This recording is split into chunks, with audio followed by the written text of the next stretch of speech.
저는 지난주에 이제 선수평가 지원 도구를 학교에 구축을 하고, 요걸 이제 API 키만 결제만 끝나면 잘 되면 모든 교과 선생님들에게 배부를 하려고 하고 있거든요. 그리고 교실 TV 콘텐츠 앱 어플로 개발을 해서 뭐 자동 실행이 되게끔 하고 있는데, 그 얘기를 짧게 드리도록 하겠습니다. 선원술 평가 지원 도구는 아마 기존에 다 학교에서 많이 쓰실 건데, 첫 번째로 저는 이제 제가 실제로 이번에 수행평가 진행하고 있는 구글 크롬북 잠금 모드로 구글 설문 기반으로 그걸 만들었습니다. 앱 스크립트로. 구글 시트에서 메뉴 두 개가 있어서 선원술 채점기랑 채점 결과 발송. 그래서 아무것도 없는 이 빈 시트에서 저 메뉴를 클릭을 하면 선원술 채점기에는 이 위와 같은 메뉴가 있고, 이 채점 결과 발송에는 이 아래와 같은 메뉴가 있습니다. 채점 시작 버튼을 클릭하면 이렇게 자동으로 아래와 같은 시트가 자동 생성이 되고요. 그 시트의 양식들은 다 채워져 있습니다. 처음에 이 API 키 구조를 어떤 식으로 할까 하다가, 이게 솔직히 요즘에는 선생님들도 역량이 올라오시면서 API 키만 있으면 할 수 있는 것들이 많잖아요. 그래서 이거를 여러 학교에도 쉽게 배포하고 여러 선생님들이 쉽게 사용할 수 있게 하려면 API 키를 어쨌든 개인별로 관리를 해야겠다 생각이 들어서, 하드코딩을 박아놓기보다는. 그래서 처음에 이 키를, 그러니까 사본을 생성해 가더라도 API 키까지 사본이 생성되는 게 아니라, 사본이 생성되면 내 계정에서만 또 API 키를 세팅을 해줘야 돼요.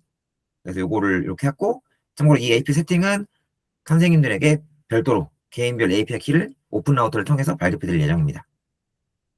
API 제공자 설정하고, 그럼 이제 API 키는 오픈 라우터로 해서 선생님들께 개별 발급해 드리고, 여기 안에도 그 키마다 금액도 할당을 해서 선생님마다 금액도 정해진 양으로 드리려고 계획을 하고 있고요. 그리고 이제 기술 세팅을 클릭하면 아까 말씀드린 것처럼 밑에 시트가 생성이 되고, 그럼 채점 기준표에다가 요 원하는 채점 양식을 입력을 하면, 요 양식은 우리가 한글 파일로 작성하는 평가교 양식이랑 똑같이 호환되게 해놨거든요. 그거를 컨트롤 C, 컨트롤 V 하시면은 그대로 사용을 할 수가 있는데, 또 학교의 걸 찾아보니까 교과마다 양식이 조금씩 다르더라고요. 그거를 가장 표준화가 된 양식으로 이제 사용을 했고, 이걸 붙여넣기만 하면 그대로 채점을 해준다라고 보시면 되겠습니다. 그리고 이 위에 채점 요구사항 A열에 그 1열에 있어서 여기 채점 요구사항을 디테일하게 입력하면 그거에 맞춰서 채점도 다르게 해줘요. 그래서 채점 기준표도 선생님에 따라서 한두 개 시켜보고 할 수가 있고, 그 다음 채점 결과표를 생성하면 이런 식으로 선생님이 만든 채점 기준표에 따라서 양식이, 결과표 양식이 생겨나고, 그 다음에 채점 하려는 학생 계정을 체크한 다음에 채점 시작을 누르면 이제 여기서만 AI가 들어가는 거죠. 그러니까 여기 2단계 빼고는 나머지 모든 단계는 다 데이터를 가져오고 옮겨놓고 이렇게 재배치하는 과정이지, AI는 딱 여기서만 사용되고, 여기서 AI 사용될 때는 학생 이메일이나 학생 개인정보는 들어가지 않게끔 다 분류를 해서 이렇게 하고 있습니다.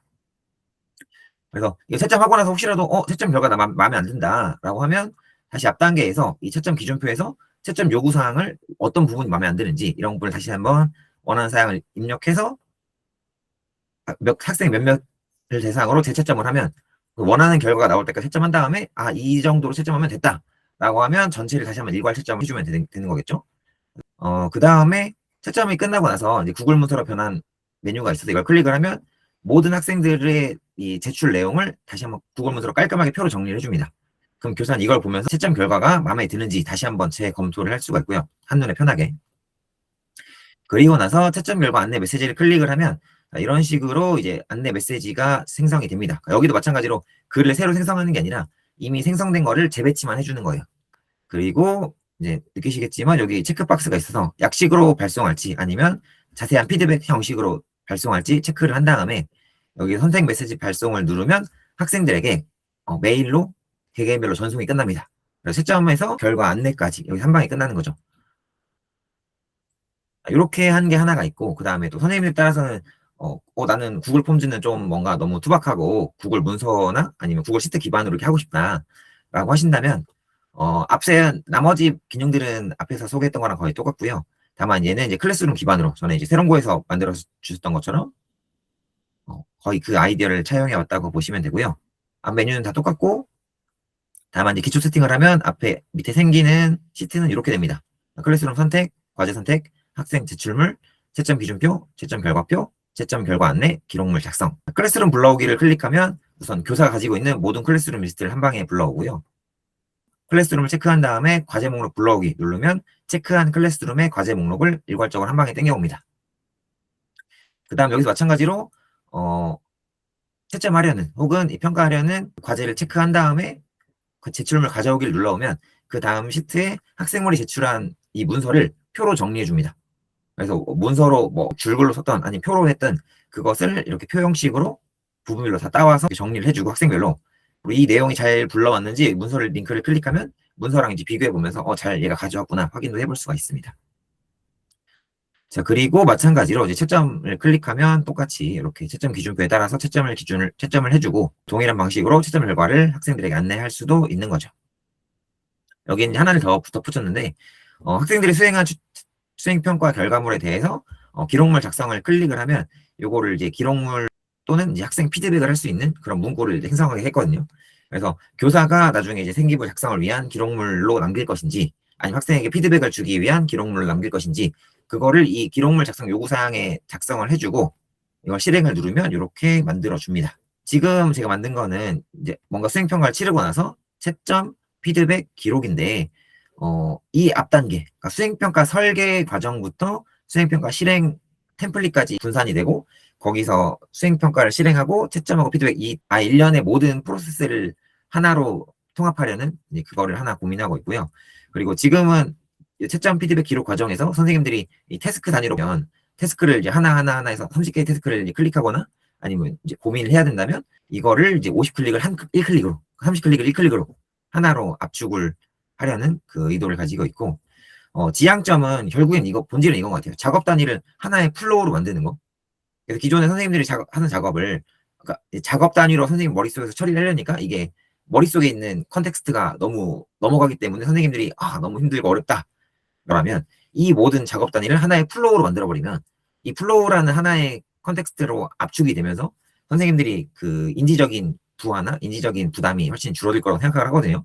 우리가 솔직히 AI 쓰면서 막 이것도 좋고 저것도 좋고 막 이렇게 해서 저렇게 막 많이 있지만 그 모든 것들이 솔직히 머릿속에 들어왔을 때는 어려운 게 현실이잖아요. 왜냐면 물론 익숙하고 숙달된 분들은 이미 머릿속에서 컨텍스트 압축이 일어났기 때문에 그거를 한순간에 처리가 되지만 아직 이 과정 자체가 익숙하지 않은 분들은 모든 과정 하나하나가 머릿속에서 이제 처리를 해야 하기 때문에 그게 너무 힘들어서 하나의 원클릭으로 하기만 해도 선생님들에 꽤 도움이 될 수 있을 거라 생각을 하고 그래서 지향점은 지금 이렇게 하나의 수행평가 플로우로 만들었다면 이걸 또 A 플로우, B 플로우 다양한 플로우들을 만들어서 학교에서 진행되는 일련의 모든 과정들을 플로우 단위로 작업을 할 수 있게 하면 그러면 학교의 업무가 업무 자체는 똑같겠지만 이 인지적 부하를 꽤 많이 줄일 수 있을 것이다 하는 것이 저의 생각입니다. 압축하는 과정에서 중요한 것은 시간축의 압축도 중요한 것 같아요. 그래서 2월 달에 뭔가 수업을 계획하고 연구하고 거기서부터 이것을 다음 해 1월까지 1년의 시간축상에 일어나는 모든 프로세스를 어떻게 하면 하나로 압축을 할 수 있을까?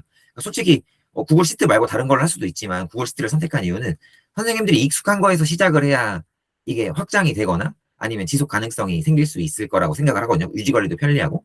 그래서 했고 이 단계가 익숙해지면 여기서 이제 문을 똑똑똑 두드려서 클라우드 단계로 넘어갈 수 있을 거라고 생각을 해요. 그래서 지금은 구글 시트로 하지만 여기서 조금 더 익숙해진다면 그 클라우드 단계로 넘어가면 거기서 또 어마어마한 일들이 펼쳐질 수 있을 거라고 생각을 하는데 그거는 미래의 얘기니까 1년 정도 시간이 더 걸릴 것 같고 학교의 작업 단위를 이제는 학교 단위를 이제 작업 수준이 아니라 플로우 수준으로 끌어올려야 한다. 요 것과 그다음에 짧게 또 하나 있다면 이제 교실 TV 콘텐츠를 지금 또 개발을 하고 있는데 이미 캠퍼스고 TV 어플은 개발을 해서 학교 TV에 설치를 했고 이걸 활용을 하고 있습니다. 그리고 관리 콘솔에서 교실에 있는 모든 안드로이드 TV를 다 잡아서 이제 교실 TV로는 애들이 다른 걸 아무것도 못 하거든요. 그러니까 제2의 크롬북이 TV로 있는 거죠. 그래서 이제 완벽하게 제어가 되고 있고 아이들은 딴짓을 못 하고 그다음 교사가 딱 제어하는 것만 할 수 있으면서 이 캠퍼스고 앱을 설치를 하면 제가 세팅해 놓은 그것들만 컨텐츠를 볼 수가 있어요. 여기도 유튜브가 있는데 유튜브 링크 타고 또 다른 유튜브 볼 수 있는 거 아니냐? 인데 이걸 어플로 만들면 그 모든 걸 다 제어할 수 있습니다. 여기 있는 걸 클릭을 하면 제가 허용해 놓은 도메인 외에는 밖으로 넘어갈 수가 없고 그러니까 제가 임베딩 해 놓은 그 유튜브 외에는 다른 유튜브를 볼 수가 없고 기능 하나하나를 다 컨트롤할 수 있거든요. 여기서도 제가 지금 추가로 허용해 놓은 기능은 전체 화면을 확대하는 거. 그래서 그거 정도만 기능을 허용해 놓고 나머지 기능은 다 막혀 있다. 그래서 이런 것들을 창체 교육 영상이나 일정들을 관리자가 일괄적으로 모든 교실에 뿌리는 거죠. 그래서 막 일일이 막 이번 주 창체 뭐예요? 할 필요 없이 그냥 TV 켜고 TV에 있는 캠퍼스 애플을 켜면 이번 주 창체 뭐구나. 아니면 다음 시간에 뭐 해야 되는구나. 그 다음에 창체 시간에 볼 영상은 뭐구나. 자료는 뭐구나. 이런 것 안내사항은 뭐구나. 이런 것들을 쿨 메신저를 뿌릴 필요 없이 그냥 여기다가 바로 다이렉트로 올리고 실행할 수가 있는 거죠. 근데 여기서 이제 고민점은 그럼 이거 할 때마다 아이들이 또 TV 켜고 이 어플을 켜야 되는데 그 어플을 켜는 것마저 힘들 수도 있잖아요. 그래서 이제 파이어베이스를 통해서 파이어베이스에서 관리자가 이제 명령을 내리면 자동으로 어플이 켜집니다. 그러니까 TV를 켜놓기만 하면, 자, TV를 켜놓기만 해. 그러면 이제 관리자가 그 TV를 제어를 해서 앱을 자동으로 켜고 콘텐츠를 학생들에게 제시를 하는 거죠. 그래서 일일이 뭔가 지시하거나 안내하거나 말하거나 할 필요 없이 그냥 TV를 켜세요. 이 하나면은 모든 것이 끝나는 그러니까 이런 컨셉으로 가려고 하고 있고요. 컨셉 아이디어는 핵심 아이디어는 이거예요. 단순하게 뭐 TV에서 이렇게 해서 자동화 할 수 있다. 이게 중요한 게 아니라 핵심은 학교에 있는 연산장치를 우리가 얼마나 잘 활용하고 있는가거든요. 솔직히 학교에 애들 1인 1 기기도 다 있고 그다음에 교실에 있는 TV나 PC도 다 하나의 연산장치인데 그 연산장치를 우리가 과연 잘 돌리고 있는가 안 돌리고 우리가 결국에는 사람의 머릿속에 있는 사람 뇌 연산장치만 너무 이렇게 혹사시키는 게 아닌가? 학교에 있는 연산장치도 일하게 해야 된다라고 생각을 하고 있고요. 그래서 장기적으로는 아까 그 고명부장님 말씀하신 것처럼 그 연산장치가 어떻게 하면 지속적으로 일하게 할 것인가인데 그거를 하려면 결국엔 에이전트가 들어가는 것 같아요. 근데 에이전트가 들어가려면 그 전에 이 플로우 단계에서 플로우가 깔끔하게 완결성 있게 설계가 되어 있으면 플로우 하나하나를 에이전트에게 이제 쥐어주면 그럼 이제 깔끔하게 플로우가 흘러가고 거기서 조율이 되는 거죠.